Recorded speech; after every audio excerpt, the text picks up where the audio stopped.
इस वीडियो में हम जानेंगे एक बच्चा बुरा बर्ताव क्यों करता है। तो जन्म से लेकर 18 साल तक का एज ग्रुप को हम बच्चा बोलते हैं और इस जीवन के अलग अलग पड़ाव में बच्चा अलग अलग प्रकार के बर्ताव करता है। तो एक बर्ताव करने का पीछे 3 कारण होता है। सबसे पहला होता है उसका भावनाओं का विकास, दूसरा होता है उसका सामाजिक विकास और तीसरा होता है उसका बुद्धि का विकास। तो ये तीनों को मिला के बच्चा आचरण करता है। तो कोई आचरण कुछ नेगेटिव होता है, कोई आचरण पॉजिटिव होता है, ये बिल्कुल भी नॉर्मल है। लेकिन कभी कभी बच्चा बहुत ज़्यादा बुरा बर्ताव करने लगता है, जैसे जोर से चीखना, चिल्लाना, चीज़ों को फेंकना, मारना, पीटना, जैसे बुरा बर्ताव करता है तो वो सब असहनीय बर्ताव होता है। लेकिन पेरेंट्स को ये बात ध्यान देना चाहिए कि अगर आपका बच्चा बुरा बर्ताव कर रहा है तो आप ये नहीं सोचिए कि वो सब समय के साथ साथ ठीक हो जाएगा, जब बच्चा बड़ा हो जाएगा तो ठीक हो जाएगा। नहीं, जितना कम उम्र में आप अपने बच्चे का बर्ताव को सही कर पाएंगे उतना आपके लिए और बच्चे के लिए ठीक है।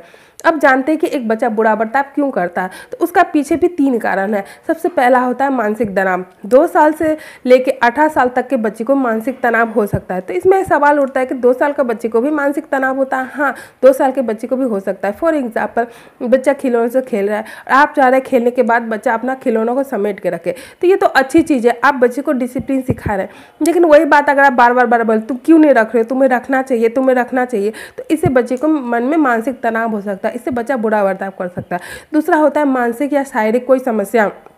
बच्चा कभी अपना मन की बात खुल के नहीं बोल सकता है, तब बच्चा जो बुरा बर्ताव के माध्यम से अपने आप को प्रकाशित करने की कोशिश करता है। तीसरा होता है अनसिक्योरिटी की भावना। ये 3 कारण से बच्चा बुरा बर्ताव करता है। आपका बच्चा बुरा बर्ताव कर रहा है तो पेरेंट्स को क्या करना चाहिए। तो पेरेंट्स का सबसे पहला काम है कि कारण को ढूंढ के निकाला है, किस कारण से बच्चा बुरा बर्ताव कर रहा है। आप जब एक बार कारण को ढूंढ निकालेंगे तो आपके लिए समाधान करना ईजी हो जाएगा। दूसरा स्टेप होता है बच्चे का काउंसलिंग करना, उसको बिहेवियर थेरेपी देना। और इसमें एक बात ध्यान रखिए, बच्चा आपका जितना छोटा है उतना ही आसानी से आप उसका बर्ताव को सुधार सकते हैं। आपका बच्चा एक बार जितना बड़ा होता जाएगा आप उसका बर्ताव को हैंडल करना उतना ही मुश्किल होता जाएगा।